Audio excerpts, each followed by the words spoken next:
კრიპტო იყოფა რაღაც გემბლინგად, იყოფა რაღაც ფინანსურ, რაღაც fintech ტექნოლოგიად, store of value-თ და ნუ არის კიდე რაღაცება ეხლა მაგალითად ზეკი არის, ზქეში არის, ეხლა ძალიან იფამფება, რომელიც არის მართლა private და მონერო, სადაც მართლა შეგიძლია რომ მაგალითად ისე გადარიცხო, ამერცხო ვერაფერი ვერ გაიგოს. და მაგასაც იმაშია პასუხობს რა. მაგრამ თავისი მინუსები ძალიან ბევრი აქვს. ანუ მაინც ახალი ხილია, თუ არ გავა რომელიღაც პლატფორმას ისეთი ხვრელი არ ამოვშდეს რამდენიმე მილიარდი აორთქდეს.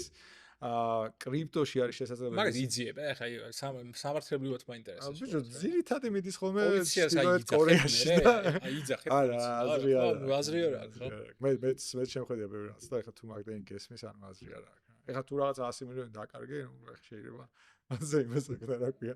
რაც გამოძიება და შეიძლება რაღაც ვიღაცა იპოვო რაღაც ვარიანტში, მაგრამ ხო, რთული არის. შეიძლება გააყვემერიან ტრანზაქციას რაღაცა თეორიული შანსები მაგის არსებობს გააჩნია ვინ არის იმის უკან.